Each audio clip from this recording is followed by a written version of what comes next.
ಸತ್ಯನಾಪುರದ ಅರಮನೆಗೆ ಬರ್ತಾಳೆ. ಬಂದು ದಾರುವಿಗೆ ಹೇಳ್ತಾಳೆ, ಕುಮಾರನ ಬಂಗಾರದ ತೊಟ್ಟಿಲನ್ನು ಹೊರಗಡೆ ಇಡು, ನಾವು ಇಲ್ಲಿಂದ ಹೊರಡೋಣ. ಆಗ ದಾರು ಹೇಳ್ತಾಳೆ, ಅಕ್ಕವರೇ ನೀವು ಎಲ್ಲಿಗೆ ಹೋಗ್ತೀರಿ? ಎಲ್ಲಿಗೆ ಹೋಗ್ತೀರಿ ನೀವು? ಸತ್ಯನಾಪುರದ ಅರಮನೆ ಎಲ್ಲಿಗೆ ಹೋಗ್ತೀರಿ? ಬಹಳ ಕಷ್ಟ, ಇಷ್ಟು ಸಣ್ಣ ಮಗುವನ್ನು ಹೊತ್ತುಕೊಂಡು ಎಲ್ಲಿಗೆ ಹೋಗ್ತೀರಿ? ಇರಗಿದಾನೆ ಮಕ್ಕ ಪುಟ್ಟಂಡೆ ಮರಳು ತೊಡಗಂಡೆ ಅಂತ ಹೇಳ್ತಾನೆ. ನಿಮಗೇನು ಹುಚ್ಚು ಹಿಡಿದಿದ? ಯಾಕೆ ಹೋಗ್ತೀರಿ? ಯಾಕಂದರೆ ದಾರು ಕೆಲಸದವಳಾದಲೂ ಕೂಡ ಸಿರಿಯ ಜೊತೆಗೆ ತಾಯಿಯ ಹಾಗೆ ಇದ್ದವಳು, ಸಿರಿಗೆ ತಾಯಿಯ ಹಾಗೆ ಇದ್ದವಳು, ಸಿರಿಯ ಎಲ್ಲ ಕಷ್ಟಗಳಲ್ಲಿ ದಾರು ಸಹಾಯಕಳಾಗಿದ್ದವಳು. ಸತ್ಯನಾಪುರದ ಅಜ್ಜನವರು ಅಂಥ ನಂಬಿಕಸ್ಥ ಒಂದು ಸೇವಕಿಯನ್ನು ಇಟ್ಟಿದ್ದರು. ದಾರು ಕೆಲಸದ ರೀತಿಯಲ್ಲಿ ದಾರುವನ್ನು ನೋಡಲಿಲ್ಲ, ತನ್ನ ತಾಯಿಯ ಹಾಗೆ ಸಿರಿ ನೋಡಿದ್ಲು.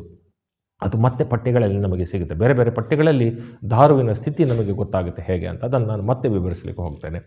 ಹಾಗಾಗಿ ಸಿರಿ ಆಗ ಹೇಳ್ತಾಳೆ, ನೀನು ಬೇಕಾದರೆ ಇಲ್ಲಿ ಕಾಂತಪುಂಜನ ಕಡೆ ಬಟ್ಟೆಯನ್ನು, ಒಳ ಬಟ್ಟೆಯನ್ನು ಒಗೆಯುವುದಕ್ಕೆ ನಿಲ್ಲು, ನಾನು ಇಲ್ಲಿ ನಿಲ್ಲುವುದಿಲ್ಲ. ಅವಮಾನ ಆದ ನಂತರ ನಾನು ಇಲ್ಲಿ ಇರುವುದಿಲ್ಲ. ನಾನು ಈ ಸತ್ಯನಾಪುರದ ಅರಮನೆಯನ್ನು ಸುಡುಸೂಕರಿ ಮಾಡಿ ಹೋಗ್ತೇನೆ ಅಂತ ಒಂದು ರೂಪಕದ ಭಾಷೆಯಲ್ಲಿ ಹೇಳ್ತಾಳೆ. ಅವಳು ಹೊರಡುವಾಗ ಅಂದರೆ ಕಬಿಲೆ ಮೇವೊಂದು ಪೋಪಿ ಕಾರಿಜೆತ್ತೊಂದು ಪೋಪಿ ಅಂತ. ಕಬಿಲೆ ಅಂತ ಹೇಳಿದರೆ ಒಂದು ಕೆಂಪು ಬಣ್ಣದ ಇದು. ಅಂದರೆ ಇಡೀ ಸತ್ಯನಾಪುರದ ಅರಮನೆ, ಅದನ್ನೇ ಬೇರೆ ಪಾಡ್ದನ ಅದು ಸುಡುಸೂಕರಿ ಅಂತ ಹೇಳ್ತೆ. ಅಂದರೆ ಇಡೀ ಈ ಅರಮನೆ ಸುಟ್ಟು ಭಸ್ಮ ಆಗಬೇಕು, ಇದು ಇರಬಾರ್ದು. ಯಾಕಂದರೆ ನನಗೆ ಯಾವತ್ತೂ ಕೂಡ ಅಜ್ಜರಿಗೆ ಒಂದು ಒಳ್ಳೆಯ ಒಂದು ಮಾತನ್ನು ಕೊಟ್ಟು ಅಜ್ಜರನ್ನು ನಂಬಿಸಿ, ಯಾವತ್ತೂ ಹೆಣ್ಣನ್ನು ಮಣ್ಣನ್ನು ಅವರು ದಾರೆರೆದು ಕೊಟ್ಟ ನಂತರ ಈ ರೀತಿಯ ಮೋಸ ಮಾಡಿದರ, ಅದು ನನಗೆ ಆಡಳಿತಕ್ಕೆ ಸಿಗದಂಥ ಒಂದು ಅರಮನೆಯ ಇದು ಆಡಳಿತ ಬೇರೆ ಯಾರಿಗೂ ಸಿಗಬಾರ್ದು. ಹಾಗಾಗಿ ಇದು ಸತ್ಯನಾಶ ಆಗಬೇಕು ಅಂತ ಸಿರಿ ಶಪಿಸಿ ಹೊರಡ್ತಾಳೆ.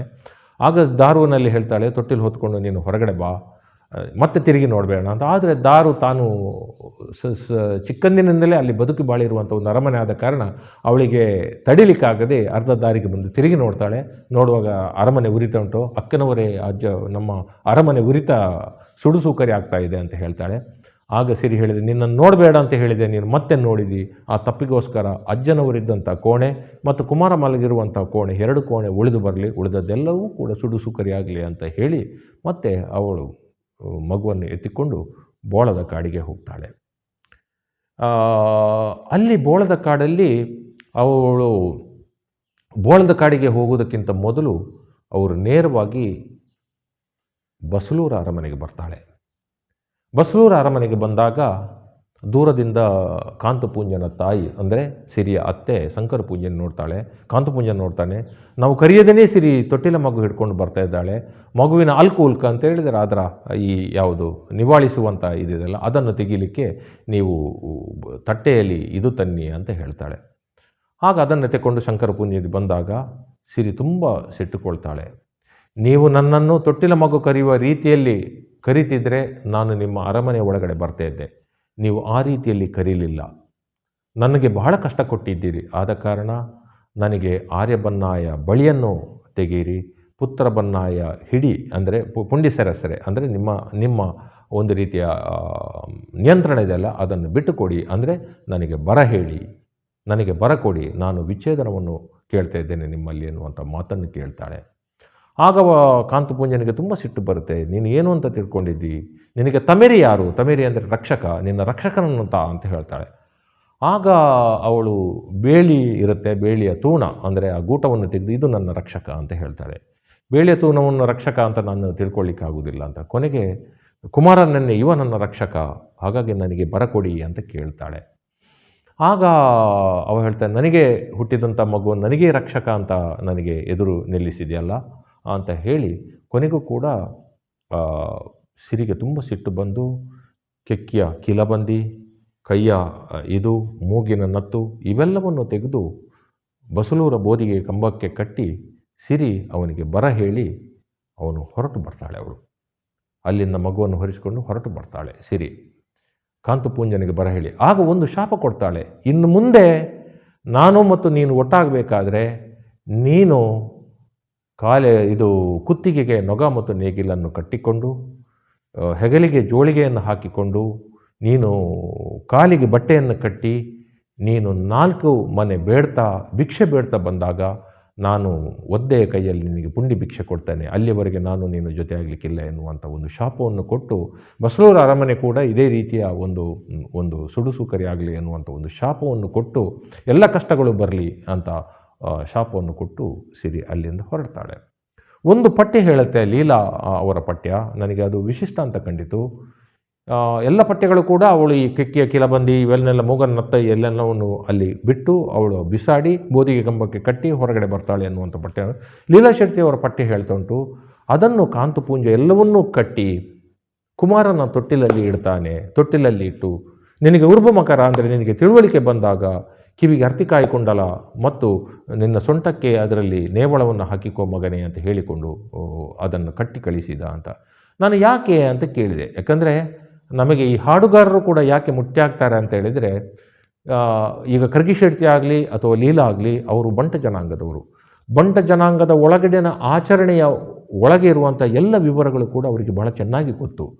ಯಾಕೆ ಲೀಲಾ ಅಂತ ನಾನು ಕೇಳಿದಾಗ, ಬಂಟ ಜನಾಂಗದಲ್ಲಿ ಕರಿಮಣಿ ಕಟ್ಟುವಂಥದ್ದು ಅದು ಗಂಡನಿಗೂ ಕರಿಮಣಿಗೂ ಏನು ಸಂಬಂಧ ಇಲ್ಲ. ಅದು ವಿವಾಹದ ವಿಧಿಯಾಗಿ ಬಂದದ್ದು ಇತ್ತೀಚೆಗೆ. ಅದು ಮೊದಲು ಕರಿಮಣಿ ಕಟ್ತಾ ಇದ್ದದ್ದು ಅದು ತಾಯಿ ಮನೆಯಲ್ಲೇ ಕಟ್ಟಿದ್ದು 20ನೇ ಶತಮಾನದ ಉತ್ತರಾರ್ಧದಲ್ಲಿ ಅದನ್ನು ತಾಯಿ ಮನೆಯಿಂದ ಮಾಡಿಕೊಂಡು ಹೋಗುವುದು, ಅದು ಗಂಡ ಕಟ್ಟುವಂಥದ್ದು ಬಂತು. ತಾಯಿಗೆ ಮತ್ತು ಕರಿಮಣಿಗೆ ಸಂಬಂಧ. ಮೂಗಿನ ಬೊಟ್ಟು ಮೊದಲೇ ಇತ್ತು, ಮೂಗಿನ ನತ್ತು ಮೊದಲೇ ಇತ್ತು. ಹಾಗಾಗಿ ಗಂಡನಿಗೂ ಅದಕ್ಕೂ ಸಂಬಂಧ ಇಲ್ಲ. ಕಾಂತುಪುಂಜನಿಗೂ ಆ ಆಭರಣಗಳಿಗೂ ಸಂಬಂಧ ಇಲ್ಲ. ತನ್ನದಲ್ಲದ ಆಭರಣಗಳನ್ನು ಕಾಂತುಪುಂಜ ಯಾಕೆ ಇಟ್ಟುಕೊಳ್ತಾನೆ? ಹಾಗಾಗಿ ಅದನ್ನು ಮಗುವಿನ ತೊಟ್ಟಿಲಲ್ಲಿಟ್ಟು ಕಳಿಸಿದ ಅಂತ. ಇದು ನನಗೆ ಬಹಳ ಮುಖ್ಯ ಆಯಿತು ಇಂಥ ವಿವರಗಳೆಲ್ಲ. ಹಾಗೆ ಕಳಿಸ್ತಾನೆ. ಹಾಗಾಗಿ ಆ ಮಗುವನ್ನು ಹೊತ್ತಿಕೊಂಡು ದಾರುವಿನಲ್ಲಿಟ್ಟುಕೊಂಡು ಅವರು ಇಲ್ಲಿಗೆ ಬರ್ತಾರೆ. ಎಲ್ಲಿಗೆ? ಬೋಳದ ಕಾಡಿಗೆ ಬರ್ತಾರೆ. ಬೋಳದ ಕಾಡಿನಲ್ಲಿ ಆ ಬುಗರಿಯ ಮರಕ್ಕೆ ತೊಟ್ಟಿಲನ್ನು ಕಟ್ಟಿ ಅವಳು ತೂಗ್ತಾ ಇರ್ತಾಳೆ. ಆಗ ಅಲ್ಲಿ ಆ ಸ್ವರವನ್ನು ಕೇಳಿ ಕರಿಯಂಗಕ್ಕ ಬೋಳ ಮಲ್ಲಿಗೆಯ ಕರಿಯಕ್ಕ ಸಿಂಗರಾಯ ಬುಳಿಯ ದಿ ಸಿಂಗರಾಯ ಎನ್ನುವಂಥ ಅಣ್ಣ ತಮ್ಮಂದಿರು ಓಡಿ ಬರ್ತಾರೆ. ಓಡಿ ಬಂದು ಅವರು ಹೇಳ್ತಾರೆ, ಅದು ಮೊದಲು ಬಂದವ ನನ್ನ ಅಣ್ಣ, ಆನಂತರ ಬಂದವ ನನ್ನ ತಮ್ಮ ಅಂತ ಹೇಳಿ ಅಲ್ಲಿ ಸಿರಿಯನ್ನು ಭೇಟಿ. ನೀವು ಯಾರು ಅಂತ ಕೇಳ್ತಾಳೆ. ಅವರ ಒಂದು ಅಲೌಕಿಕ ಒಂದು ಹುಟ್ಟಿನ ವಿಚಾರವಾಗಿ ಕರಿಯಕಾಸಿಂಗ ಬಳಿಯ ದೇಸಿಂಗರು ಕೂಡ ಹೇಳ್ತಾರೆ. ಸಿರಿ ಕೂಡ ಹೇಳ್ತಾಳೆ, ತನ್ನ ಬದುಕು ಹೀಗೆ, ನಾನು ಸತ್ಯದ ಮಗಳು, ಹೀಗೆ ಹುಟ್ಟಿದೆ, ಹೀಗೆ ಬಂದೆ ಎನ್ನುವಂಥ ಅವಳ ಪೂರ್ವ ವೃತ್ತಾಂತವನ್ನೆಲ್ಲ ಹೇಳ್ತಾರೆ. ಒಬ್ಬರೊಬ್ಬರು ಇದ್ಕೊಂಡು ನೀನು ಬೋಳ ಮಲ್ಲಿಗೆಗೆ ಬಾ ಅಂತ ಕರೀತಾರೆ. ಆಗ ಸಿರಿ ಹೇಳ್ತಾಳೆ, ನೀವು ಬೇಟೆಗೆ ಬಂದವರು ಇಲ್ಲಿಗೆ, ನನ್ನನ್ನು ಹೀಗೆ ಬೋಳಮಲ್ಲಿಗೆ ಕರ್ಕೊಂಡು ಹೋದರೆ ಬೋಂಟೆಗೆ ಪೋಯಿನಕ್ಲು ಪುಣ್ಣನ್ನೆಲ್ಲ ತಂದು ಬತ್ತೀರು, ಬೇಟೆಗೆ ಹೋದವರು ಹೆಣ್ಣನ್ನು ತಗೊಂಡು ಬಂದಿದ್ದಾರೆ ಎನ್ನುವಂಥ ಅಪವಾದದ ಮಾತು ನನಗೆ ಬಂದಿತ್ತು. ಆದ ಕಾರಣ ನೀವು ಬರುವ ರೀತಿಯಲ್ಲಿ 4 ಜನರ ಹಿಡ್ಕೊಂಡು ದಂಡಿಗೆ ಹಿಡ್ಕೊಂಡು ಬನ್ನಿ, ನಾನು ನಿಮ್ಮ ಜೊತೆಗೆ ಬರ್ತೇನೆ ಎನ್ನುವಂಥ ಮಾತನ್ನು ಹೇಳ್ತಾಳೆ. ಅದೇ ರೀತಿ ಅವರು ಬೋಳಮಲ್ಲಿಗೆ ಬಂದು ಒಂದು 10 ಜನರನ್ನು ಸೇರಿಸಿಕೊಂಡು ದಂಡಿಗೆ ಹಿಡ್ಕೊಂಡು ಕ್ರಮ ಪ್ರಕಾರವಾಗಿ ಸಿರಿಯನ್ನು ಕರ್ಕೊಂಡು ಹೋಗ್ತಾರೆ. ನೀನು ಬಾ ಅಂತ. ಆಗ ಸಿರಿ ಕುಮಾರನನ್ನು ಹೇಳ್ತಾನೆ, ಬಾ ಕುಮಾರ, ನಾವು ಬೋಳಮಲ್ಲಿಗೆಗೆ ಹೋಗುವ ಅಂತ. ಕುಮಾರ ಹೇಳ್ತಾನೆ, ಇಲ್ಲ ತಾಯಿಯವರೇ, ನಾನು ಒಬ್ಬ ಅಪ್ಪನಿಗೆ ಹುಟ್ಟಿ ಇನ್ನೊಬ್ಬನನ್ನು ಅಪ್ಪ ಅಂತ ನಾನು ಕರೀಲಿಕ್ಕೆ ತಯಾರಿಲ್ಲ. ಯಾಕಂದರೆ ಬೋಳಮಲ್ಲಿಗೆ ಹೋದರೆ ಅಲ್ಲನ್ನು ನನ್ನನ್ನು ಚಾಕಿರಿ ಮಾಡಿಸ್ಯಾರು, ಗೊಬ್ಬರ ಹೊರಿಸ್ಯಾರು, ದನಗಳಿಗೆ ಅಕ್ಕಚುಮ್ಮೆ ಹಾಕಿಸ್ಯಾರು. ಹಾಗಾಗಿ ನಾನು ಬರೋದಿಲ್ಲ ತಾಯಿಯವರೇ. ಇಲ್ಲ, ನಾನು ಅದೆಲ್ಲವನ್ನು ನಿನ್ನಲ್ಲಿ ಮಾಡಿಸಲಿಕ್ಕಿಲ್ಲ, ನೀನು ಬಾ ನನ್ನ ಜೊತೆಗೆ ಅಂತ ಕರೀತಾಳೆ. ಇಲ್ಲ ತಾಯಿಯವರೇ, ನಾನು ಬರಲಾರೆ ನಿಮ್ಮ ಜೊತೆಗೆ. ಯಾಕಂದರೆ ನೀವು ಇನ್ನು ಬೇರೆ ಕೊಟ್ರಾಡಿಗೆ ಹೋಗಿ ಕೊಟ್ಸರ ಆಳ್ವರನ್ನು ಮದುವೆಯಾಗಿ ಇನ್ನೊಂದು ಹೆಣ್ಣು ಮಗುವನ್ನು ಹೊತ್ಕೊಂಡು ಹೆತ್ತು ಬರ್ತೀರಿ ಎನ್ನುವಂಥ ಇದಿದೆ ನನಗೆ ಎನ್ನುವಂಥ ಮಾತನ್ನು ಕೂಡ ಅಲ್ಲಿ ಹೇಳ್ತಾನೆ ಕುಮಾರ. ಹಾಗಂದರೆ ಸಿರಿ ಮುಂದೆ ಏನು ಮಾಡ್ತಾಳೆ ಎನ್ನುವುದನ್ನು ಕೂಡ ಕುಮಾರನಿಗೆ ಹೇಳ್ತಾನೆ ಎನ್ನುವಂಥದ್ದು ಒಂದು ಪಟ್ಟಿ ಹೇಳುತ್ತೆ. ಹಾಗಾಗಿ ನಾನು ನಿಮ್ಮ ಜೊತೆಗೆ ಬರಲಾರೆ, ನನ್ನನ್ನು ಇಲ್ಲಿ ಮಾಯ ಮಾಡಿ ಅಂತ ಹೇಳ್ತಾಳೆ. ಹಾಗಾಗಿ ಸಿರಿ ಕುಮಾರನ ನೆತ್ತಿಗೆ ಕೈ ಕೊಟ್ಟು ಅಲ್ಲಿ ಭೂಮಿಗೆ ಒತ್ತಿ ಮಾಯ ಮಾಡ್ತಾಳೆ ಎನ್ನುವಂಥ ಒಂದು ಸಂದರ್ಭ ಬರುತ್ತೆ. ಆಗ ದಾರು ಉಳಿದಿದ್ದಾಳೆ. ದಾರುವನ್ನು ಕೂಡ ಬಾ ದಾರು, ನಾವು ಹೋಗೋಣ ಅಂತ ಹೇಳುವಾಗ ದಾರು ಹೇಳ್ತಾಳೆ, ಇಲ್ಲ, ನಾನು ಬರುವುದಿಲ್ಲ ಅತ್ತೆಯವರೇ, ಇಷ್ಟರವರೆಗೆ ನಿಮ್ಮ ಬೆವರು ಬಿದ್ದಲ್ಲಿ ನನ್ನ ನೆತ್ತರು ಬೀಳಬೇಕು ಎನ್ನುವುದಾಗಿ ನಿಮಗೆ ಬೆಂಬಲವಾಗಿ ನಿಂತು ನಾನು ನಿಮ್ಮ ಜೊತೆಗೆ ಬಂದಿದ್ದೇನೆ. ನಿಮ್ಮ ಎಲ್ಲ ಕಷ್ಟ ಸುಖಗಳಲ್ಲಿ ನಾನು ಭಾಗಿಯಾಗಿದ್ದೇನೆ. ಹಾಗಾಗಿ ಇನ್ನು ಮುಂದೆ ನಾನು ಬೋಳಮಲ್ಲಿಗೆ ಬರೋದಿಲ್ಲ. ಯಾಕಂದರೆ ಅದು ಬೇರೆಯವರ ಅರಮನೆಯಾದ ಕಾರಣ ಅಲ್ಲಿ ನನ್ನನ್ನು ಸರಿಯಾದ ದೃಷ್ಟಿಯಲ್ಲಿ ಅವರು ನೋಡಲಿಕ್ಕಿಲ್ಲ. ನನ್ನನ್ನು ಕೂಡ ಕುಮಾರನಿಗೆ ತೋರಿಸಿದ ದಾರಿಯಲ್ಲಿ ನನ್ನನ್ನು ಕಳಿಸಿಕೊಡಿ ಎನ್ನುವಂಥ ಮಾತನ್ನು ಸಿರಿಗೆ ದಾರು ಹೇಳ್ತಾಳೆ. ಸಿರಿ ಪರಿಪರಿಯಾಗಿ ಬೇಡಿಕೊಂಡು ಕೂಡ ದಾರು ಮತ್ತೆ ಬೋಳಮಲ್ಲಿಗೆ ಬರಲಿಕ್ಕೆ ಒಪ್ಪೋದಿಲ್ಲ. ಅಲ್ಲಿ ದಾರುವನ್ನು ಮಾಯ ಮಾಡ್ತಾಳೆ. ದಾರುವನ್ನು ಮಾಯ ಮಾಡಿದಾಗ ಬೇರೆ ಬೇರೆ ಪಠ್ಯಗಳು ದಾರುವನ್ನು ಮಾಯ ಮಾಡಿ ದಾರು ಏನಾಗಲಿ ಎನ್ನುವುದನ್ನು ಹೇಳ್ತಾನೆ. ಒಂದು ಪಠ್ಯ ಹೇಳುತ್ತೆ, ನೀನು ಜಾಲಕೊರತೆಯಾಗು ಎನ್ನುವಂಥ ಒಂದು ಮಾತನ್ನು ಹೇಳಿಬಿಟ್ಟು ಅವಳನ್ನು ಮಾಯಕ ಮಾಡಿದರು. ಇನ್ನೊಂದು, ನೀನು ಜಾಲ ಬೈಕಡ್ತಿಯಾಗು ಎನ್ನುವಂಥ ಒಂದು ಮಾತನ್ನು ಹೇಳಿ ಅವಳನ್ನು ಮಾಯ ಮಾಡಿದರು. ಇನ್ನೊಂದು, ಮೈಯೊಲ್ದಿಯಾಗಿ ಎನ್ನುವಂಥ ಒಂದು ಮಾತನ್ನು ಹೇಳಿ ಸಿರಿಯನ್ನು ಮಾಯ ಮಾಡಿದರು ಎನ್ನುವಂಥ ಒಂದು ಮಾತನ್ನು ಹೇಳ್ತಾರೆ. ಈ ಎಲ್ಲ ವಿವರಗಳನ್ನು ನಮಗೆ ನೋಡಿದಾಗ ದಾರುವನ್ನು ಈವರೆಗೆ ಎಲ್ಲ ಪಠ್ಯಗಳು ಕೂಡ ನಮಗೆ ಸೇವಕಿ ಎನ್ನುವಂಥ ಒಂದು ಅಭಿಪ್ರಾಯವನ್ನು ಕೊಟ್ಟಿದ್ದರೆ, ನಾನು ಮಾಡಿರುವಂಥ ಎಲ್ಲ ಪಠ್ಯಗಳ ಅಬ್ಸರ್ವೇಷನ್ನಿಂದ ದಾರು ಒಬ್ಬಳು ಪರಿಶಿಷ್ಟ ಜಾತಿಯ ಹೆಂಗಸಾಗಿದ್ಲು ಎನ್ನುವಂಥದ್ದು ನನಗೆ ಗೊತ್ತಾಯಿತು. ಯಾಕಂದರೆ ಅವಳು ಖರ್ಗೆ ಶೆಟ್ಟಿಯವರು ಅದನ್ನು ಬೆಂಬಲಿಸ್ತಾರೆ. ಯಾಕಂದರೆ ಖರ್ಗೆ ಹೇಳ್ತಾಳೆ, ನನಗೆ ಒಳ ಅಂಗಣದಲ್ಲಿ ನನಗೆ ದಡಿಮುಟ್ಟು ದರ್ಶನ ಬರುವಾಗ ನಿನಗೆ ಹೊರ ಅಂಗಣದಲ್ಲಿ ನೀಟ ಜಾತಿಯ ಮೇಲೆ ನಿನಗೆ ದರ್ಶನ ಬರಲಿ. ಅಂದರೆ ನೀಟ ಜಾತಿ ಎನ್ನುವಂತ ಹೇಳೋದು ಅವರು ಪರಿಶಿಷ್ಟ ಜಾತಿಯ ವರ್ಗದವರು. ಅಂದರೆ ದಾರು ಬರುವುದಾದರೆ ಪರಿಶಿಷ್ಟ ಜಾತಿಯವರ ಮೈ ಮೇಲೆ ಮಾತ್ರ ಬರಬೇಕು. ಅವರ ಮೈ ಮೇಲೆ ಸಿರಿ, ಸೊನ್ನೆ, ಗಿಂಡೆ, ಅಬ್ಬಗ, ದಾರಗ ಇತ್ಯಾದಿ ಶಕ್ತಿಗಳು ಅವರ ಮೇಲೆ ಬರಲಿಕ್ಕೆ ಇಲ್ಲ. ಅದು ದಾರು ಮಾತ್ರ ಅವರ ಮೈ ಮೇಲೆ ಬರಬೇಕು, ಅದು ಹೊರ ಅಂಗಣದಲ್ಲಿ ಬರಬೇಕೆನ್ನುವ ಮಾತನ್ನು ಖರ್ಗೆ ಶೆಟ್ಟಿಯವರು ಹೇಳ್ತಾರೆ. ಈ ಪಾಠದ ಪಠ್ಯಗಳಲ್ಲಿ ನಮಗೆ ನೋಡಿದಾಗ ಅವಳು ಜಾಲ ಕೊರತೆಯಾಗುವುದು, ಕೊರತೆ ಎನ್ನುವಂಥದ್ದು ಕೊರಗಿತಿ ಎನ್ನುವಂಥ ಇದರಿಂದ ಬರುವಂಥದ್ದು. ಕೊರಗ ಸ್ತ್ರೀ, ಅದು ಕೊರಗಿತಿ, ಕೊರತಿ ಆಗಿದೆ. ಬೈಕಡ್ತಿ ಎನ್ನುವಂಥದ್ದು ಬಾಕುಡೆದಿ, ಬೈಕಡ್ತಿ ಆಗಿದೆ. ಮೈಯೊಲ್ದಿ ಎನ್ನುವಂಥದ್ದು ಮಾಯ್ಲೇದಿ, ಅದು ಮೈಯೊಲ್ದಿ ಆಗಿದೆ. ಹಾಗಾಗಿ ಈ ಮೂರೂ ಒಂದು ದೈವಿಕ ಶಕ್ತಿಗಳಾಗುವಂಥ ರೀತಿ ಇದೆಯಲ್ಲ, ಇದು ಪರಿಶಿಷ್ಟ ಜಾತಿಗೆ ಸಂಬಂಧಿಸಿ ಇರುವಂಥ ಒಂದು ದೈವಿಕ ಶಕ್ತಿ. ಹಾಗಾಗಿ ದಾರು ಯಾವತ್ತೂ ಸಿರಿಯ ಸ್ಥಾನಮಾನವನ್ನು ಹಿಡ್ಕೊಂಡಿಲ್ಲ, ಅವಳು ದೈವಿಕ ಶಕ್ತಿಯಾಗಿದ್ದಾಳೆ. ಯಾಕಂದರೆ ನೀವು ಅಲ್ಲಿ ಹೋಗಿದ್ದು ಕೂಡ ದಾರು ದೇವಸ್ಥಾನ ಅಂತ ಒಂದು ಕಡೆಯಲ್ಲಿ ಇದೆ, ದಾರು ಗುಡಿ ಅಂತ ಇದೆ. ಹಾಗಾಗಿ ಈಗ 7 ಸಿರಿಗಳು ಅಂತ ನಾವು ಹೇಳಿದಾಗ ಯಾರು ಎನ್ನುವ ಪ್ರಶ್ನೆ ಬರ್ತದೆ. 7 ಸಿರಿಗಳು ವರಿಕುಮಾರಿ ಅಂತ ಹೇಳ್ತಾರೆ. ಯಾರು 7 ಸಿರಿಗಳು? ಈಗ ಸಿರಿ, ಸೊನ್ನೆ, ಗಿಂಡೆ, ಅಬ್ಬಯ, ದಾರಾಯ 5 ಜನ ಆಯಿತು. ಸಾಮುವನ್ನು ಸಿರಿಯ ಸ್ಥಾನದಲ್ಲಿ ಸೇರಿಸುವುದಿಲ್ಲ. ಯಾಕೆಂದರೆ ಸಾಮು ಇರುವಂಥದ್ದು 1-2 ಕಡೆಯಲ್ಲೇ ನಾನು ನೋಡಿದ್ದು. ಅದು ವಿಶೇಷವಾಗಿ ದೈಲೊಟ್ಟು ಆಲಡೆಯಲ್ಲಿ ಸಾಮು ಇದೆ. ಯಾಕಂದರೆ ಅಂಗಡಿ ಜಾಲ ಬರಕೆ ಅಲ್ಲೇ ಇದೆ ಸಾಮುವಿನ ಮನೆ. ಅಲ್ಲಿ ಅವಳಿಗೆ ಮುಕ್ಕಾಲು ಮೂಜಿಗಳಿಗೆಯ ದರ್ಶನ, ಅವಳು ಸಿರಿಯ ಹಾಗೆ ದರ್ಶನಾವೇಶ ಇಡೀ, ಯಾಕಂದರೆ ಅವಳು ಇದ್ದಾಳೆ ಎನ್ನುವುದಕ್ಕೆ ಒಂದು ದರ್ಶನ ಅಷ್ಟೇ ಅವಳಿಗೆ. ಮತ್ತು ಅವಳು ಕೂರೋದು. ದಾರು ಸಿರಿಯ ಸ್ಥಾನದಲ್ಲಿ ಬರುವುದಿಲ್ಲ. ಅವಳು ಮಾಯಕಾದ ನಂತರ ಅವಳು ದೈವಿಕ ಶಕ್ತಿ ಆಗ್ತಾಳೆ. ಜಾಲ ಕೊರತಿ, ಜಾಲ ಬೈಕಡ್ತಿ, ಮೈಯೊಲ್ದಿ ಆಗುವ ಕಾರಣ ಸಿರಿಯ ಸ್ಥಾನಮಾನ ಇಲ್ಲ. ಹಾಗಾಗಿ 7 ಸಿರಿಗಳು ಯಾರು? ಈ ಪ್ರಶ್ನೆ ಕೂಡ ಉದ್ಭವ ಆಗುತ್ತೆ. ಹಾಗಾಗಿ 5 ಸಿರಿಗಳು ವರಿಕುಮಾರ ನಮಗೆ ಕಾಣುತ್ತೆ. ನಮಗೆ ಅಲ್ಲಿ ಈ ಪ್ರಶ್ನೆಗಳಿಗೆ ಇನ್ನೂ ಕೂಡ ಸರಿಯಾದ ಉತ್ತರಗಳ ಯಾರೆಂದಿಗೂ ಕೂಡ ಸಿಗಲಿಲ್ಲ ನಮಗೆ. ಇದೊಂದು ಚರ್ಚೆ ವಿಷಯ. ಯಾಕಂದರೆ ಇನ್ನೂ ಕೂಡ ಈ ಸಿರಿಯಲ್ಲಿ ಎಲ್ಲ ಅಧ್ಯಯನಗಳು ನಡೆದರೂ ಕೂಡ ಇನ್ನಷ್ಟು ಸಂಶೋಧನೆ ನಡೀಲಿಕ್ಕೆ ಬಾಕಿ ಇದೆ.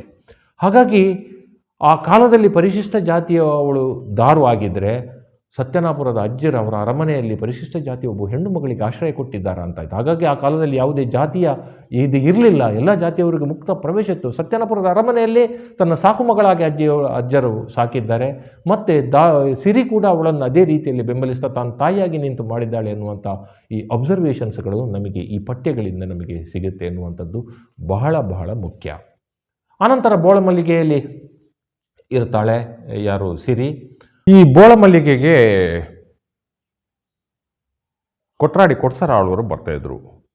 ಹಾಗಾಗಿ ಒಂದು ದಿವಸ ಬೇಟೆ ನೆಪ ಹೇಳಿಕೊಂಡು ಕೊಟ್ಸರಾಳ್ವರನ್ನು ಕರಿಯ ಕಾಸಿಂಗರಾಯರು ಮತ್ತು ಬುಳಿಯ ದೇಸಿಂಗರಾಯರು ಬೋಳಮಲ್ಲಿಗೆ ಬರಲಿಕ್ಕೆ ಹೇಳ್ತಾರೆ. ಬೋಳಮಲ್ಲಿಗೆಗೆ ಬರ್ತಾರೆ. ಅವರು ಬಂದು ಕರಿಯ ಕಾಸಿಂಗರಾಯ ಮತ್ತು ಬುಳಿಯ ದೇಸಿಂಗರಾಯ ಹೇಳ್ತಾರೆ, ನಾವು ಒಂದು ಆಟ ಚದುರಂಗ ಆಡೋಣವ ಅಂತ. ಹಾಗಾಗಿ ಚದುರಂಗ ಆಡ್ತಾರೆ.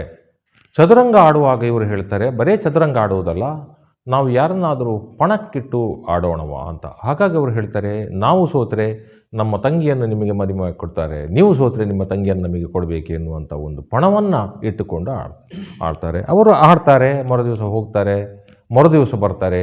ಆಗ ಅವರು ಹೇಳಿದ್ದಾರೆ, ನೀವು ತಂಗಿಯನ್ನು ಪಣಕ್ಕಿಟ್ಟು ಆಡಿದ್ದೀರಿ, ಇಲ್ಲಿ ಯಾರು ಹೆಣ್ಣು ಹೆಂಗಸು ಕಾಣೋದಿಲ್ಲ ಅಲ್ವಾ ಅಂತ ಹೇಳ್ತಾರೆ. ಒಂದು ದಿವಸ ಅವರು ಹೇಳ್ತಾರೆ, ನನಗೆ ಲೋಟ ನೀರು ಬೇಕು ಅಂತ. ಆಗ ಸಿರಿಗೆ ಹೇಳ್ತಾರೆ, ಒಂದು ಚೆಂಬು ನೀರು ತಂದು ಕೊಡು ಅಂತ. ಸಿರಿ ಒಂದು ಚೆಂಬು ನೀರು ತಂದು ಒಳಗಡೆ ನಿಂತು ಹೀಗೆ ಚೆಂಬಿನಿಂದ ಕೊಡ್ತಾಳೆ, ಅವಳು ಮರೆಯಲ್ಲಿ ನಿಂತು ಕೊಡ್ತಾಳೆ. ಆಗ ಕಾಂತಪುಂಜರು ಸಿರಿಯ ಕೈಯ ಅಂದವನ್ನು ನೋಡಿ ಅವರಲ್ಲಿ ಪ್ರಜ್ಞೆ ತಪ್ಪಿ ಬೀಳ್ತಾರೆ. ಯಾಕಂದರೆ ಸಿರಿ ತುಂಬ ಚೆನ್ನಾಗಿರುವಂಥ, ಚೆಂದ ಇರುವಂಥ, ಒಂದು ನೋಡೋದಕ್ಕೆ ಬಹಳ ಸುರದ್ರೂಪಿಯಾದಂಥ ಒಂದು ಹೆಣ್ಣು ಎನ್ನುವಂಥದ್ದು ನಮಗೆ ಪಠ್ಯಗಳಿಂದ ಗೊತ್ತಾಗುತ್ತೆ. ಹಾಗಾಗಿ ಸಿರಿಯ ಮೇಲೆ ಸಹಜವಾಗಿ ಆಕರ್ಷಿತರಾದಂಥ ಕೊಟ್ರಾಡಿ ಕೊಡ್ಸರಾಳರು ಮತ್ತೆ ಮತ್ತೆ ಇಲ್ಲಿಗೆ ಬರ್ತಾರೆ.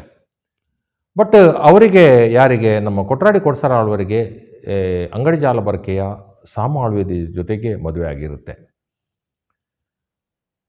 ಅವಳು ಕೂಡ ಬಹಳ ಸತ್ಯದ ಹುಡುಗಿ, ಯಾರು, ಸಾಮ ಆಳ್ವೇದಿ. ಅವಳು, ಯಾಕಂದರೆ ಅವಳಿಗೆ ಮದುವೆ ಆಗುವಾಗ ಕೊಟ್ರಾಡಿ ಕೊಡ್ಸರಾಳವರು ಬಹಳ ಕಷ್ಟದಲ್ಲಿದ್ದವರು.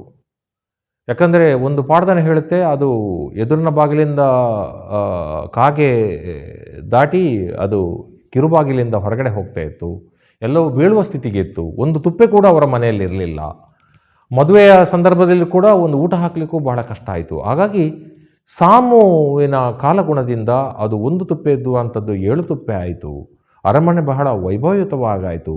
ಒಂದು ಹೊತ್ತಿನ ಊಟಕ್ಕೆ ಎತ್ತಿಗೆ, ಒಂದು ಉಳುಮೆಗೆ ಎತ್ತಿಗೆ ತತ್ವಾರ ಇರುವಂತಹ ಅರಮನೆ ಬಹಳ ವೈಭವದಿಂದ ಕೂಡಿತ್ತು ಎನ್ನುವಂಥ ಮಾತುಗಳೆಲ್ಲ ಬರುತ್ತೆ. ಹಾಗಾಗಿ ಒಂದು ದಿವಸ ಸಾಮ ಆಳ್ವೇದಿ ಕೊಟ್ರಾಡಿ ಕೊಡ್ಸರಾಳವನ್ನು ಬಹಳ ಎಚ್ಚರಿಸ್ತಾಳೆ. ನೋಡಿ, ನೀವು ಮತ್ತೆ ಮತ್ತೆ ಬೋಳಮಲ್ಲಿಗೆಗೆ ಹೋಗ್ತೀರಿ. ಬೋಳಮಲ್ಲಿಗೆಗೆ ಯಾರನ್ನೋ ಒಬ್ಬರು ಒಂದು ಹುಡುಗಿಯನ್ನು ತಂದು ಇರಿಸಿದ್ದಾರೆ ಎನ್ನುವಂಥದ್ದು ನನಗೆ ಮಾಹಿತಿ ಇದೆ. ಹಾಗಾಗಿ ಅವರು ಹೆಣ್ಣಿನ ಮೇಲೆ ಹೆಣ್ಣು ಕೊಡುವವರು, ಕಾಗೆ ಕೋಳಿಯನ್ನು ಕಾದಾಡ ಮಾಡಿಸುವವರು, ಸ್ವಲ್ಪ ಜಾಗ್ರತೆ ಮಾಡಿಕೊಳ್ಳಿ, ನಂಬೇಡಿ ಅವರನ್ನು ಅಂತ.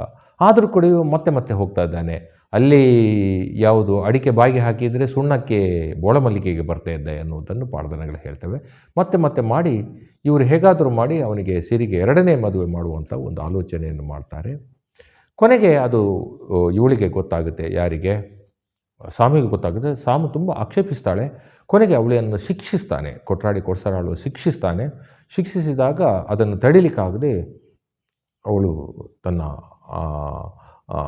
ಮನೆಗೆ ಹೋಗ್ತಾಳೆ. ಎಲ್ಲಿಗೆ? ಅಂಗಡಿ ಜಾಲಬರ್ಕೆಗೆ ಹೋಗ್ತಾಳೆ. ಹೋಗುವಾಗ ಹೇಳ್ತಾಳೆ, ಕೊಟ್ರಾಡಿಯಲ್ಲಿ ನಾನು ಒಂದು ತೆಂಗಿನ ಗಡಿಯಲ್ಲಿ ಒಂದು ದೀಪ ಇಟ್ಟು, ಅರ್ಧ ಗಡಿಯಲ್ಲಿ ದೀಪ ಉರಿಸಿಟ್ಟು, ಅನ್ಯಾಯವಾಗಿ ಯಾರು ಬರ್ತಾರೆ ಈ ಅರಮನೆಗೆ ಅವರಿಗೆ ಇದರ ದೀಪ ಕಣ್ಣಿಗೆ ಪಗರೆಯಾಗಿ ನಾಟಲಿ, ಬಾಣವಾಗಿ ನಾಟಲಿ ಎನ್ನುವಂಥ ಮಾತನ್ನು ಉರಿಸಿಟ್ಟು ಅವಳು ಹೋಗ್ತಾಳೆ. ಕೊನೆಗೆ 2ನೇ ಕೈ ಹಿಡಿಯುವ ಮದುವೆ ಆಗುತ್ತೆ. ಮದುವೆ ಆಗಿ ಕೊಟ್ರಾಡಿಗೆ ಇವಳನ್ನು ಕರ್ಕೊಂಡು ಬರ್ತಾಳೆ. ಕೊಟ್ರಾಡಿಗೆ ಕರ್ಕೊಂಡು ಬರುವಾಗ ಮುಕ್ಕಡಾಪು ಮೂಜಿಕರಿಯ ಅಂತ ಜಾಗ ಇದೆ ಅಲ್ಲಿ, ಅದು ಕಾರ್ಕಳ ತಾಲೂಕಿನಲ್ಲಿ ಬರುತ್ತೆ ನಮಗೆ. ಮುಕ್ಕಡಾಪು ಮೂಜಿಕರಿಯ ದಾಟಿ ಬೋಳಮಲ್ಲಿಗೆ ಕೊಟ್ರಾಡಿ ಅರಮನೆಯ ಅಂಚಿಗೆ ಬರುವಾಗ ಅವಳಿಗೆ ಆ ಸಾಮ ಆಳ್ವೇದಿ ಇಟ್ಟಂಥ ಒಂದು ಆ ದೀಪ ಪಗರೆಯಾಗಿ ನಾಡ್ತದೆ, ಯಾರಿಗೆ, ಕಣ್ಣಿಗೆ, ಸಿರಿಗೆ. ಅವಳು ಅಲ್ಲೇ ಕೂತ್ಕೊಳ್ತಾಳೆ. ನಾನಿನ್ನು ಬರುವುದಿಲ್ಲ, ಇನ್ನು ಸಾಮ ಆಳ್ವೇದಿ ಬಂದು ನನ್ನನ್ನು ಕೈ ಹಿಡಿದು ಕರ್ಕೊಂಡು ಹೋದರೆ ಮಾತ್ರ, ಅಂದರೆ ಸಹಮತ ಇದ್ದರೆ, ನಿಮ್ಮ ಮೊದಲನೇ ಹೆಂಡತಿಯ ಸಹಮತ ಇದ್ದರೆ ಮಾತ್ರ ನಾನು ಕೊಟ್ರಾಡಿ ಅರಮನೆಗೆ ಬರ್ತಾನೆ, ಹೊರತು ಇಲ್ಲದಿದ್ದರೆ ಬರುವುದಿಲ್ಲ ಎನ್ನುವುದನ್ನು ಹೇಳ್ತಾಳೆ. ಕೊನೆಗೆ ಕೊಟ್ರಾಡಿ ಕೊಡ್ಸರಾಳುವನಿಗೆ ವಿಧಿ ಇಲ್ಲದೆ ಅವ ಮತ್ತೆ ಅಂಗಡಿ ಜಾಲಬರ್ಕೆಗೆ ಹೋಗ್ತಾನೆ. ಅಂಗಡಿ ಜಾಲಬರ್ಕೆಗೆ ಹೋಗಿ ಬಾಮುಕೆಲ್ಲರಿಗೆ ಅವರನ್ನು ಒಪ್ಪಿಸಿ ಕೊನೆಗೆ ಇವಳಲ್ಲಿ ಕ್ಷಮೆ ಕೇಳಿ ಅವನು ಕರ್ಕೊಂಡು ಬರ್ತಾನೆ. ಯಾರು ಮೊದಲನೇ ಹೆಂಡತಿಯನ್ನು ಕರ್ಕೊಂಡು ಬಂದು ಅವಳು ಬಂದು ಮತ್ತೆ ಸಿರಿಯ ಕೈ ಹಿಡ್ತಾಳೆ. ನೀನು ಹೇಗೂ ಗಂಡನನ್ನು ಸ್ವೀಕರಿಸಿದ್ದಿ, ನೀನು ಗಂಡನಾಗಿ ಮದುವೆ ಆಗಿದ್ದಿ, ಹಾಗಾಗಿ ಬಾ, ನಾವು ಕೊಟ್ರಾಡಿಗೆ ಹೋಗುವ ಅಂತ ಹೇಳಿ ಸಾಮು ಕರ್ಕೊಂಡು ಹೋಗ್ತಾಳೆ. ಮತ್ತು ಇಬ್ಬರು ಕೂಡ ಅಲ್ಲಿ ಅನ್ಯೋನ್ಯವಾಗಿ ಬದುಕ್ತಾ ಇರ್ತಾರೆ ಅಂತ. ಮತ್ತು ಅಲ್ಲಿ ಕೂಡ ಇಬ್ಬರು ಕೂಡ ತಮ್ಮ ತಮ್ಮ ಸತ್ಯದ ಒಂದು ಸತ್ಯವನ್ನು ಇರುವಂಥ ಒಂದು ಇದನ್ನು ಮಾಡ್ತಾರೆ ಅಂತ ಬೇರೆ ಬೇರೆ ಪಾಡ್ದನಗಳು ಬೇರೆ ಬೇರೆ ರೀತಿಯಲ್ಲಿ ಇರ್ತಾರೆ. ಕೊನೆಗೆ ಒಂದು ದಿವಸ ಇವಳು ಸಿರಿ ಗರ್ಭವತಿ ಆಗ್ತಾಳೆ. ಸಿರಿ ಗರ್ಭವತಿ ಆಗಿ 7ನೇ ತಿಂಗಳಾಗುವಾಗ ಬಯಕೆ ಹಾಕಬೇಕಲ್ಲ ಅಂಥೇಳಿ ಸಾಮುವಿನ ಮನೆಯಲ್ಲಿ, ಅಂಗಡಿ ಜಾಲಬರ್ಕೆಯಲ್ಲಿ ಬಯಕೆಗಾಗಿ ಕರ್ಕೊಂಡು ಬರ್ತಾರೆ. ಅಣ್ಣನ ಮನೆಯಲ್ಲಿ ಬಯಕೆ ಹಾಕಲಿಕ್ಕೆ ಸಾಮು ಮತ್ತು ಸಿರಿ ಬರುವಾಗ ಅಲಿಕುಂಜ ಪಿಲಿಕುಂಜ ಎನ್ನುವಂಥ ಒಂದು ಕಾಡಿನ ಮಧ್ಯೆ ಇರುವಂಥ ಜಾಗವನ್ನು ಸಿರಿ ಕೇಳ್ತಾಳೆ, ಇದು ಯಾವುದು ಜಾಗ, ಏನು ಅಂತ. ಆಗ ಸಾಮು ಹೇಳ್ತಾಳೆ, ಈ ಕಾಡಿನ ಪವಾಡದ ಕುರಿತು, ಕಾರ್ಣಿಕದ ಕುರಿತು ನಾನು ಈಗ ಹೇಳೋದಿಲ್ಲ, ಹೇಳಬಾರ್ದು, ಹೇಳಿದರೆ ಗರ್ಭಿಣಿ ಹೆಂಗಸು ಗರ್ಭಪಾತ ಆಗ್ಬಹುದಿಲ್ಲಿ, ತುಂಬ ಕಾರ್ಣಿಕದ ಜಾಗ, ಇಲ್ಲ ನನಗೆ ಹೇಳಬೇಕು ಅಂತ ಸಿರಿ ಹೇಳ್ತಾಳೆ. ಹಾಗೂ ಹೇಳುವುದಾದರೆ ನಿನಗೆ ಬರುವಾಗ ಹೇಳ್ತೇನೆ, ವಾಪಸ್ ಬರುವಾಗ ಹೇಳ್ತೇನೆ, ಈಗ ಹೇಳುವುದಿಲ್ಲ ಎನ್ನುವಂಥ ಒಂದು ಮಾತನ್ನು ಹೇಳಿಬಿಟ್ಟು ಸಿರಿಯನ್ನು ಕರ್ಕೊಂಡು ಹೋಗ್ತಾಳೆ. ಅಂಗಡಿ ಜಾಲಬರ್ಕೆಯಲ್ಲಿ ಬಾಮು ಕೆಲವರು ತುಂಬ ಭಾಳ ಚೆನ್ನಾಗಿ ನೋಡ್ಕೊಳ್ತಾರೆ ಮತ್ತು ಅವರಿಗೆ ಇಬ್ಬರಿಗೂ ಕೂಡ ಇದು ಬಯಕೆ ಹಾಕ್ತಾರೆ. ಸಿರಿ ಬಯಕೆಯನ್ನು ಊಟ ಮಾಡುವಾಗ ಬಾಳೆ ಎಲೆಯಲ್ಲಿ ಒಂದು ಇದನ್ನು ದಂಡಿದೆ ಅಲ್ಲ, ಅದನ್ನು ಅದು ಹಾಕಿದ್ದು ಅಂತ. ಇದರಲ್ಲಿ ನೀವು ಅರ್ಧ ಪಾಲು ತೆಗೊಳ್ಳಿ ಅಕ್ಕನವರೇ, ಅರ್ಧ ಪಾಲು ನಾನು ತೆಗೊಳ್ತೇನೆ ಅಂತೇಳಿ ಅವರಿಬ್ಬರು ಕೂಡ ಬಯಕೆಯನ್ನು ಸ್ವೀಕರಿಸಿ ಅಲ್ಲಿಂದ ಹೊರಟು ಮತ್ತೆ ಕೊಟ್ರಾಡಿ ಅರಮನೆಗೆ ಬರ್ತಾರೆ. ಅದೇ ಕಾಡಿನ ಮಧ್ಯೆ ಪುಂಚದ ನಡುವೆಗೆ ಬರುವಾಗ ಸಿರಿ ಮತ್ತೆ ಹಠ ಕಟ್ತಾಳೆ, ನನಗೆ ಹೇಳಬೇಕು ಈ ಜಾಗದ ಕಾರಣಿಕವನ್ನು ಅಂತ.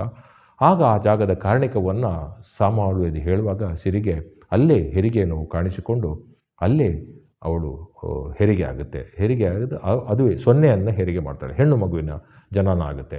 ಹೆಣ್ಣು ಮಗುವಿನ ಜನನ ಆದಾಗ ಅಲ್ಲಿಗೆ ಕುಮಾರ ಬರ್ತಾನೆ. ಆಗ ಕುಮಾರನನ್ನು ಮಾಯಕ ಮಾಡಿಲ್ಲಲ್ಲ ಎಲ್ಲಿ ಬೋಳದ ಕಾಡಿನಲ್ಲಿ, ಆ ಕುಮಾರ ಮಾಯಕದಲ್ಲಿ ಹೋಗಿ ಕೊಟ್ರ ಇಲ್ಲಿಗೆ ಯಾವುದು ಬುಳ್ಳೊಟ್ಟು ಆಲಡೆಯಲ್ಲಿ ಹೋಗಿ ನೆಲೆ ಊರ್ತಾನೆ. ಅಲ್ಲಿ ಬಿಳಿಯ ಬುಗರಿ ಮರದಲ್ಲಿ ಕಂಚಿನ ಕೋಳಿಯಾಗಿ ಕೂಗಿ ಬುಳ್ಳೊಟ್ಟು ಆಲಡೆಯಲ್ಲಿ ಅವ ನೆಲೆ ಊರ್ತಾನೆ. ಅವ ಹೇಳ್ತಾನೆ ಯಾವಾಗಲೂ, ನಾನು ಒಂದು ಬಾರಿ ನಿಮ್ಮ ಹತ್ರ ಬರ್ತೇನೆ, ನೀವು ಹೆಣ್ಣು ಮಗುವನ್ನು ಹೆತ್ತಾಗ ನಾನು ನಿಮ್ಮ ಹತ್ರ ಬರ್ತೇನೆ, ಮತ್ತು ನಿಮ್ಮೆಲ್ಲರನ್ನು ಕರ್ಕೊಂಡು ನಾನು ಬೊಲ್ಯುಟ್ಟು ಆಲಡೆಗೆ ಹೋಗ್ತೇನೆ ಎನ್ನುವಂಥ ಮಾತನ್ನು ಕೂಡ ಹೇಳ್ತೇನೆ. ಹಾಗಾಗಿ ಇವಳು ಹೆಣ್ಣು ಮಗು ಹೆರುವಾಗ ಅವ ಅಲ್ಲಿಗೆ ಬರ್ತಾನೆ. ಬಂದು ಸಿರಿ ಮತ್ತು ಕುಮಾರರ ಸಂಭಾಷಣೆ ಆಗುತ್ತೆ. ಕೊನೆಗೆ ಅಲ್ಲಿ ಒಂದು ಯಾವುದು ಅಲ್ಲೇ ಒಂದು ಅಡಿಕೆಯನ್ನು ಇಟ್ಟು ಅದನ್ನು ಸಸಿ ಮಾಡಿ ಅದರ ಯಾವುದು ಹಾಳೆ ಇದೆಯಲ್ಲ, ಹಾಳೆಯನ್ನು ಬಿದ್ದ ಹಾಳೆಯಲ್ಲಿ ಮಗುವನ್ನು ಮಲಗಿಸಿ ಅದನ್ನು ಮಾಯಕದ ಮಳೆ ಬರಿಸಿ ಅದರ ಇದರಲ್ಲಿ ಯಾವುದು ಬೊಳ್ಳ ಇದೆಲ್ಲ ಅದರಲ್ಲಿ ಈ ಮಗುವನ್ನು ಮಲಗಿಸಿ ತೇಲಿ ಬಿಡ್ತಾಳೆ. ಇದು ಹೋಗಿ ಕಾಣಿಬಿಟ್ಟು ದುರ್ಗಲಾಡಿ ಪೆರ್ಗಡೆಯವರಿಗೆ ಸಿಗಲಿ ಎನ್ನುವಂಥ ಮಾತನ್ನು ಹೇಳಿ ಸಿರಿ ತನ್ನ ಪ್ರಾಣವನ್ನು ಬಿಡ್ತಾಳೆ. ಮತ್ತು ಕುಮಾರನ ಜೊತೆಗೆ ಹೋಗಿ ಬೊಲ್ಲೆಟ್ಟಲ್ಲಿ ನೆಲೆ ಊರ್ತಾಳೆ. ಯಾರು ಸಿರಿ. ಸೊನ್ನೆ ದೊಡ್ಡವಳಾಗ್ತಾಳೆ. ಅವಳನ್ನು ಉರ್ಕಿ ತೊಟ್ಟು ಗುರುಮಾರ್ಲರಿಗೆ ಮದುವೆ ಮಾಡಿಕೊಡ್ತಾರೆ.